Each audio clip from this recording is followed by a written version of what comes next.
ఇక్కడే రాసేవాడని, ఇక్కడ ఆడేవాడని, ఇక్కడ ఊదేవాడని గ్రామస్తులు చెప్తున్నారు.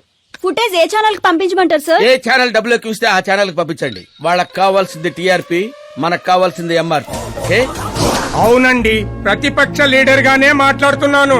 సీఎం మాట తప్పితే ఊరుకునేది లేదు. అంటే మీరు సీఎం ఏం డిమాండ్ చేస్తున్నారు? ఫ్రీ కరెంట్ ఇస్తాం, రుణమాఫీలు చేస్తాం అని వాగ్దానాలు చేయడం కాదు, ఇచ్చిన మాట ప్రకారం పిల్లనివ్వమనండి చాలు, అభినందిస్తాం. ఏంటయ్యా పిల్లనిచ్చేది? తనే నా అక్క కొడుకు కాదు, అడగ్గానే పిలిచి పిల్లనివ్వడానికి. అంటే మీడియా ముందు మీరు ఇచ్చిన మాట తప్పుతున్నారా? ఇచ్చిన మాట తప్పడం, చేసిన సేవలు గుర్తు పెట్టుకోవడం మా పార్టీకి అలవాటు లేదు. అంటే మీ కూతురిచ్చి పెళ్లి చేస్తారా? నేను ప్రేమకు ప్రేమికులకు వ్యతిరేకం కాదు. ముందు మా అమ్మాయి మనసులో ఏముందో తెలుసుకొనివ్వండి. అది తెలుసుకుందామనే ఇక్కడికి పిలిపించాను. దేని గురించండి? అంత అమాయకంగా మాట్లాడుకో. మన మధ్య ఉన్న ప్రేమ గురించి. ప్రేమేంటండి? మన మధ్య ఉంది ఎంప్లాయర్ రిలేషన్ మాత్రమే కదండి.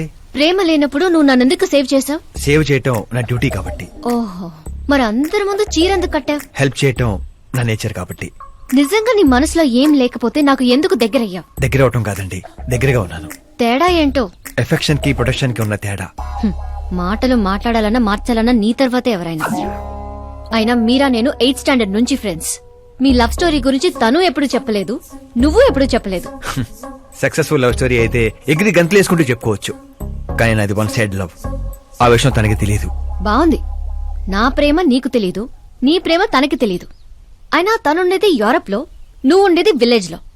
మీరిద్దరెలా కలిశారు? పుష్కరాల్లో ఉండి దారిలో మునిగితే దారిలో పడతానని ఫ్యామిలీ అంతా కట్టుకట్టుకుని